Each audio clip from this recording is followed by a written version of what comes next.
Grupo IPS, tu seguridad desde una nueva perspectiva, presenta El futuro de todo. El futuro de todo, con Efrén Flores. Bienvenidos a El futuro de todo, el programa que ve hacia adelante. Soy Efrén Flores, dándoles la más cordial de las bienvenidas a un capítulo más de El futuro de todo.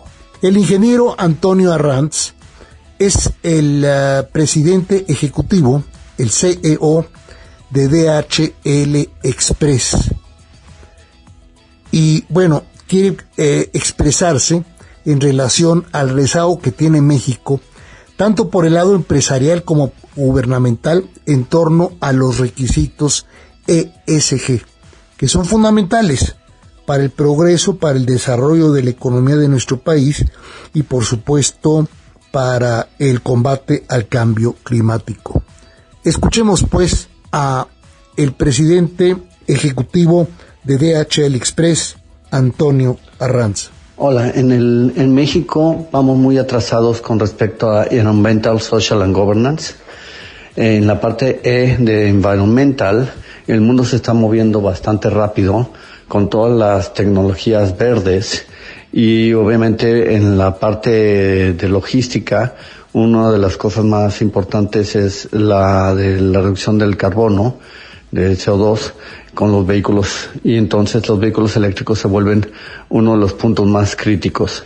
También en la parte de almacenaje, con toda la parte solar, se está buscando que sean con paneles solares la mayoría de las bodegas y tratar de hacerlas LED oro, para que puedan ser lo más eficientes posibles.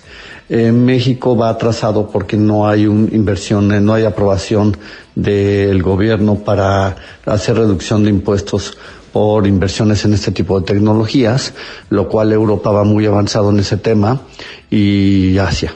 Estados Unidos todavía está entre que sí y que no, pero claramente nosotros vemos cómo este tema está teniendo un auge muy fuerte y ya hay productos verdes en los cuales tú puedes ofrecer un producto logístico que compromete una reducción de CO2 con tal y hay un fee por ese tema.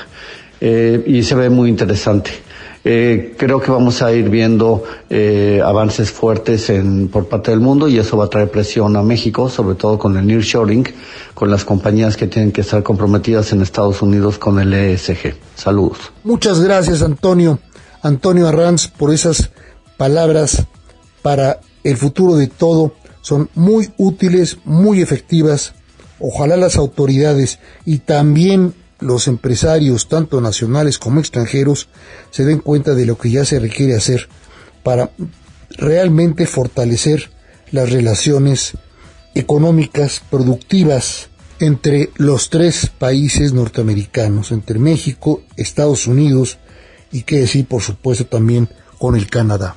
Pasamos a nuestra entrevista principal, digamos, en el sentido de tamaño, que por supuesto tiene también que ver con cambio climático, el combate al cambio climático. El ingeniero Víctor Gómez Navarro es presidente en Hidalgo de la Fundación Desarrollo Sustentable y Cambio Climático. Así es que le damos la más cordial de las bienvenidas a Víctor Gómez Navarro aquí, a El futuro de todo. ¿Cómo ves tú en el estado de Hidalgo y en el país en general el combate que estamos haciendo? Teóricamente, me imagino, o sea, lo digo porque no se ha hecho nada en estos últimos años para lograr un cambio, o sea, para evitar que el cambio climático nos siga dañando. Ya estamos viendo incendios, traemos un problema gravísimo de agua en el país, ya no solamente en la zona metropolitana y el Cutzamala, no, es todo el país, es todo el norte, lógicamente, pero también el sur trae sus problemas. Hay daños ecológicos gravísimos, ¿no? Todo está cambiando, Efrén, y principalmente se debe a la emisión de dióxido de carbono. Fundamentalmente eso es lo que ha estado haciendo que el planeta se vaya calentando. De hecho, en las últimas 3 conferencias de partes de la ONU, que les llaman COPs, la 26, la 27 y la 28, se acordó en primer lugar el ver hacer que no se caliente el planeta más de 1.5 grados en el horizonte del año 2050. Eso fue en Glasgow, en la COP26, después en Egipto, en la 2027, no nada más se llegó a la conclusión de que ya no hay que emitir ese tipo de gases, sino que tendríamos que captar cerca de 2 billones de toneladas de la atmósfera para poder cumplir con la meta programada. O sea, captar dióxido de carbono de la atmósfera. Exacto. Y en la última, que fue en Dubái, en diciembre del año pasado, se llegó al acuerdo en que los países desarrollados pues deberían de apoyar más decididamente con recursos a los países en vías de desarrollo para poder cumplir con las metas de reducción de emisiones. Entonces, en ese sentido es lo que nosotros vemos, por un lado, como un área de oportunidad para poder resolver problemas ambientales aquí en México, y que en paralelo contribuyan a resolver el problema del cambio climático a nivel global. Entonces, por ejemplo, la Fundación llevó una propuesta a la COP28 en Dubái, en la que nosotros estamos sugiriendo, tú hablabas hace rato de la ciudad de Tula, Hidalgo, y comentabas que era una ciudad muy contaminada y que emitían gases que le hacían daño a los capitalinos. Pues ahora imagínate a los que viven ahí en Tula, que lo respiran diario. Están teniendo enfermedades gravísimas. Es terrible. Entonces, lo que nosotros estamos proponiendo, independientemente de que te explique ahorita que Hidalgo es un estado idóneo para poder generar todos los tipos de energía renovable, el Valle del Mezquital, que es donde se ubica Tula, en un extremo, en el extremo poniente, es una zona de alta radiación que compite perfectamente con el desierto de Sonora, con el desierto de Mojave en el promedio anual. Entonces, es factible que ahí, en esa zona, se puedan establecer plantas de concentración termosolar, ya sea de espejos parabólicos o de torre termosolar, y también se pueden poner lo que le llamamos granjas fotovoltaicas para aprovechar la energía solar. Nosotros en esta COP28 de Dubái propusimos que en los terrenos de la refinería que se abandonaron, o sea, finalmente en la época de Felipe Calderón, se condicionó a 2 estados que consiguiera primero cerca de 700 hectáreas, ahí se iba a ir la refinería.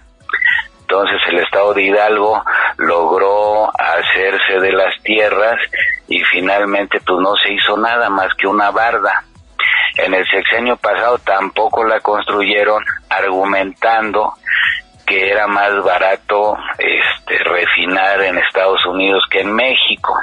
Entonces ahí sigue el terreno. Entonces lo que nosotros estamos proponiendo es que se haga una planta de concentración solar, que no es algo totalmente nuevo, ya en el mundo hay casos de éxito, te repito, en Mojave, en Almería, en España, en Marruecos.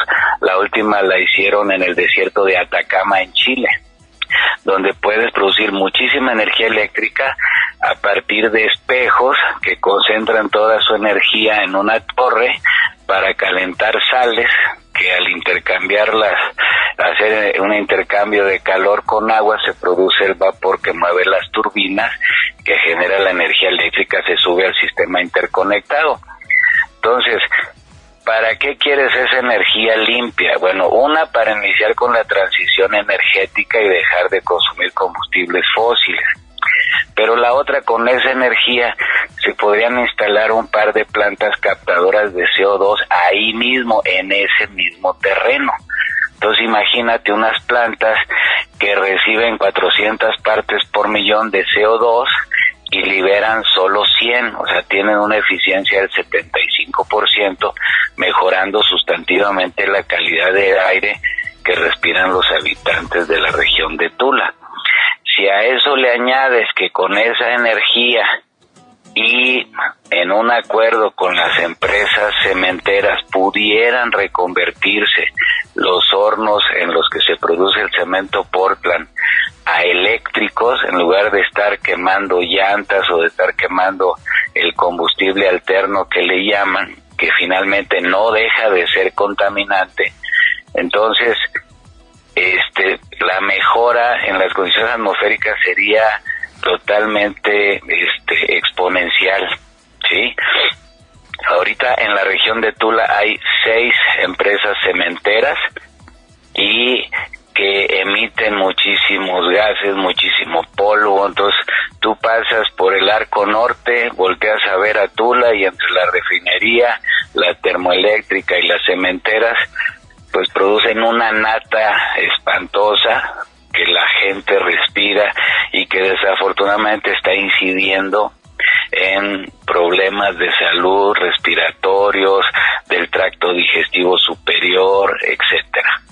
Entonces, eso es lo que nosotros estamos tratando de hacer, que Hidalgo, aunque tiene problemas por el tema de que hay muchísima sierra que atraviesa el estado y a veces es difícil comunicarse de un municipio a otro, pues que podamos aprovechar las ventajas.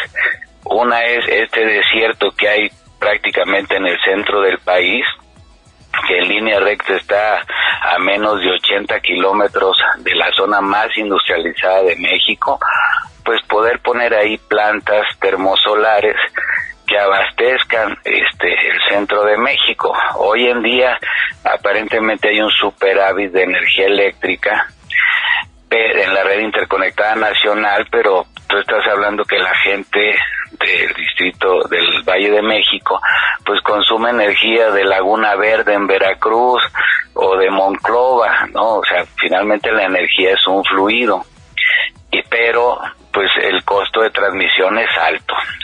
Entonces la idea es poder generar en el centro del país, crear en Hidalgo un polo de desarrollo de energías renovables que pueden ser solares, que puede ser geotermia, o sea, si conocen la zona de los balnearios, ahí también en el Valle del Mezquital, hay desde el municipio de Santiago de Anaya, pasando por Izmiquilpan, llegando hasta Tecozautla, hay un geyser, sí, que libera vapor a más o menos a 90 grados. Entonces ahí tenemos energía geotérmica. Lo importante ahí es hacer un centro de investigación donde podamos ir buscando las trayectorias de las vetas termales. ¿Para qué? Para poder perforar y poder usar ese vapor también para producir energía eléctrica o para las industrias que requieran vapor para sus procesos. Otra forma de energía renovable es una que le llamamos nosotros mini hidráulicas, que aprovechan la energía potencial del agua, haciendo pequeñas represitas y aprovechando pequeños desniveles para mover turbinas pequeñas, pero que se incorporen a un ramal y de ahí al sistema interconectado nacional. Tenemos el río Tula que pues está contaminado con aguas negras, pero tiene un potencial, sí, tiene un potencial de un desnivel desde Tula hasta los límites de Hidalgo con San Luis, con Tamazunchale, de cerca de 1,800 metros de desnivel. Entonces imagínate cuántas turbinitas mini hidráulicas podríamos instalar durante el cauce. ¿Mande? ¡Qué interesante! Sí, entonces, o sea, todo eso se puede aprovechar. Y puedes decir, bueno, ¿y para qué tanta energía? Bueno, para ir clausurando las fuentes de energía que usan combustibles fósiles. Esa es la primera. Sobre todo el combustible, por el amor de Dios. Exacto. La segunda es, desde el punto de vista de desarrollo económico, pues quien quiere invertir en un lugar, lo primero que pregunta es si hay energía. Y ahora con los tratados internacionales ya no nada más preguntan si hay suficiente energía, preguntan si hay suficiente energía y se produce de manera limpia. Entonces sería una muy buena oportunidad para que el Estado pudiera atraer inversiones importantes. Y la otra es todos los pasivos ambientales que tienes. Por ejemplo, en la zona de Tula Yo hablé de la contaminación atmosférica, pero aguántame con la contaminación del río, que son aguas negras que vienen del Distrito Federal, que traen metales pesados, que está muy contaminado. ¿Qué necesitas para tratarla? Pues necesitas energía para los filtros, para las bombas, para los aeradores, para las prensas, si es que quieres hacer ósmosis reversible. O sea, necesitas energía para poder remediar los pasivos ambientales que actualmente ya existen y que se acumularon por décadas.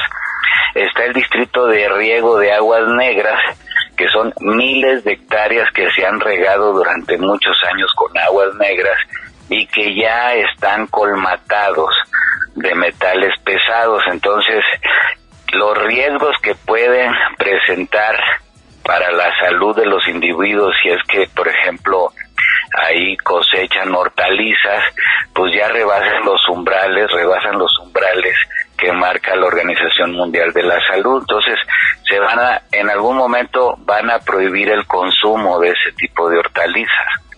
Entonces, ¿qué estamos nosotros pensando también? Que tienes miles de hectáreas donde se pudiera plantar una variedad de nopal, sí, que puede servir para generar biomasa y para generar biogás, que a su vez puedes producir energía eléctrica con ese biogás. Y por último tenemos el tema de la energía eólica, que no es necesariamente en el Valle del Mezquital, pero sí es acá en la zona de los llanos de Apan. Ya hay zonas validadas de flujo laminar donde perfectamente se podrían poner a lo mejor unas granjas eólicas, unos aerogeneradores. Entonces, como te lo conté así rápido, en el estado de Hidalgo se puede producir cualquier tipo de energía renovable y con condiciones de éxito. Estamos proponiendo que se pueda crear ahí en el Valle del Mezquital un centro de investigación de energías renovables, una para aprovechar el talento que ya hay en las universidades tecnológicas del estado, ¿sí?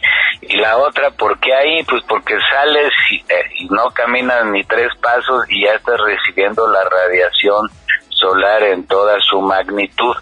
Tienen una estación de solarimetría en la Universidad Tecnológica del Valle del Mezquital que data de hace más de 50 años, que el Instituto de Geofísica había colocado en una casa de monjas en la localidad de Orizabita.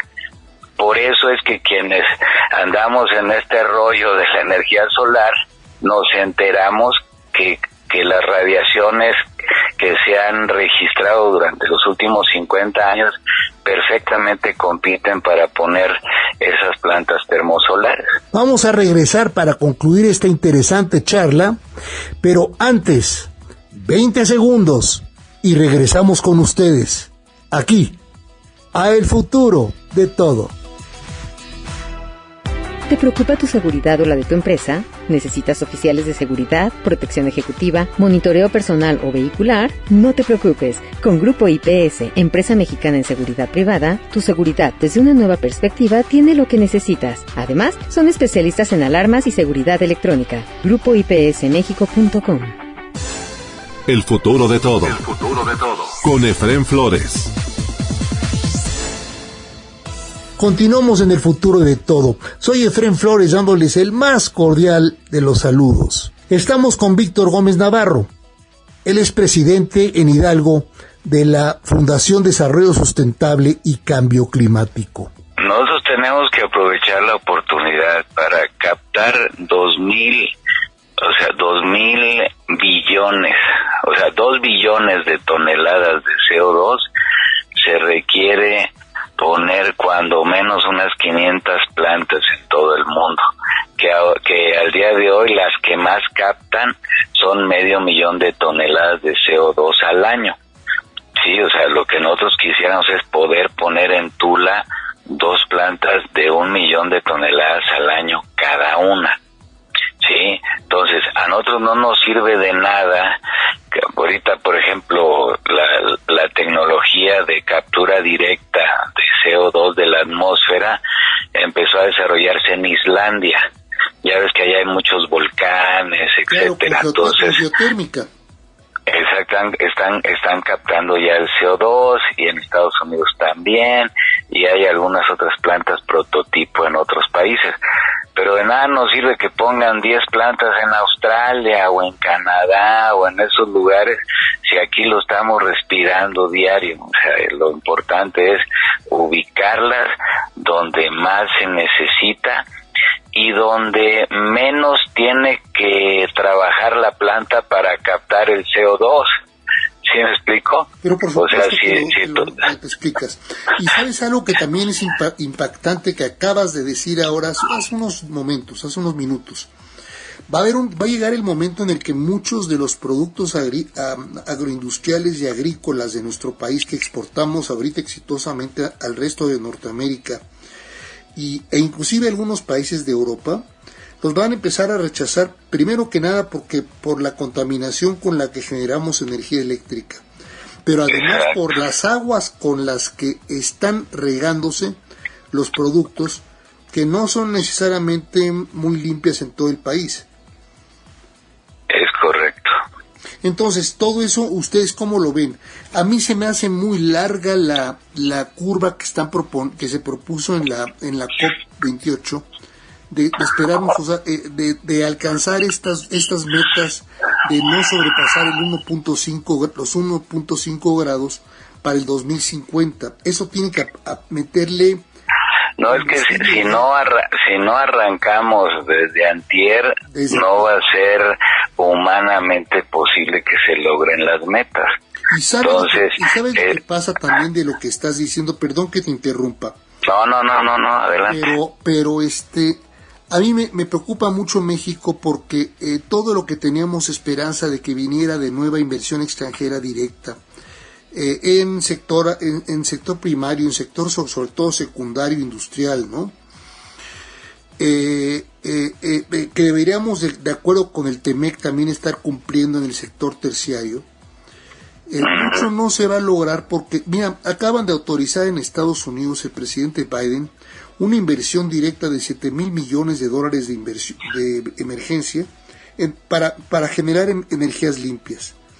Es decir, ya se están yendo ellos por su caminito junto con Canadá, porque México va a seguir siendo socio en el TEMEC, pero es el socio no criado. Tenemos que levantar la mano ya, tenemos que hacer los proyectos y darles viabilidad ya para presentarlo en los paneles internacionales, y tenemos que aprovechar la coyuntura de que en este momento hay recurso de los países industrializados para cubrir su cuota con los acuerdos de la ONU, entonces tienen que invertir forzosamente. Entonces, otra ventaja que tenemos aquí en Hidalgo, vas a decir, oye, ya son muchos comerciales para Hidalgo. No. Mira, tenemos un par de clústeres importantes industriales. Uno es en Ciudad Sagún, donde la industria metalmecánica tiene mano de obra muy calificada y hay empresarios locales, nacionales e internacionales ubicados ahí que perfectamente pueden fabricar todos los componentes metalmecánicos que se requieren para este tipo de plantas termosolares. ¿Me explico? Y tenemos un clúster en Tizayuca para producción de componentes eléctricos que igual perfectamente podrían cubrir esa demanda, independientemente que la derrama también se quede acá en la zona. Entonces, por eso es importante impulsar este centro de investigación que estamos proponiendo para que podamos crear nuestra propia tecnología, ¿sí? Como los chinos finalmente, o sea, estas plantas, los titanes en este tipo de tecnología eran los alemanes para la producción de espejos, los españoles para ya el montaje de las plantas, y los chinos empezaron a fabricar espejos, pero muchísimo. Entonces, en una de las cumbres de energía solar que acudí, que se hacen cada año en Sevilla, en España, se quejaban los europeos pues que los espejos chinos no tenían la calidad de los espejos europeos, porque tenían aberraciones, así se les llama cuando luego no se proyecta perfectamente el reflejo. Entonces alguien les preguntó, oiga, ¿y qué porcentaje de aberraciones creen que tengan? Y entonces dijo, no, yo creo que pueden estar llegando entre el 10 y el 15%. Y le contestó, dice, oiga, pues sí, pero si nos lo venden a mitad de precio, pues no me importa que tengan el 10 o el 15 de aberraciones, finalmente compro un 10% más de espejos y se acabó. Entonces, ahí es donde tenemos que entrar nosotros en el tema de innovación. ¿Para qué? Para producir energía, tecnología propia y poderla canalizar a las empresas mexicanas. Muchas gracias, Antonio Arranz, presidente ejecutivo de DHL Express por un lado, y a Víctor Gómez Navarro, presidente en Hidalgo de la Fundación Desarrollo Sustentable y Cambio Climático, por el otro, por haber platicado con nuestros amigos de El Futuro de Todo. Tanto la dirección de DHL Express como de Antonio Arranz, donde lo puede localizar, así como también a Víctor Gómez Navarro, aparecen aquí en la portada específica de este programa del Futuro de Todo. Los invitamos a visitar desde ya nuestro nuevo programa o podcast, como quiera usted decirle, Momento Político, donde semana a semana el maestro Ricardo de la Peña y un servidor charlamos sobre los devenires en política de nuestro país, Norteamérica, América Latina, la Unión Europea, Sureste Asiático y el resto del mundo, por supuesto. Momento Político con Ricardo de la Peña y un servidor en YouTube, en Facebook, X, LinkedIn y demás redes sociales. Mire que escúchenos esta semana a partir de este próximo martes, que va a estar muy caliente, Momento Político con todo lo que está ocurriendo aquí en el país. Eso es todo por hoy en El Futuro de Todo en México y de cara al mundo. Un servidor, Efrén Flores, se despide de ustedes esperando contar con su presencia en el próximo de nuestros programas de El Futuro de Todo. Hasta entonces. Grupo IPS, tu seguridad desde una nueva perspectiva, presentó El Futuro de Todo. El futuro de todo. Con Efrén Flores.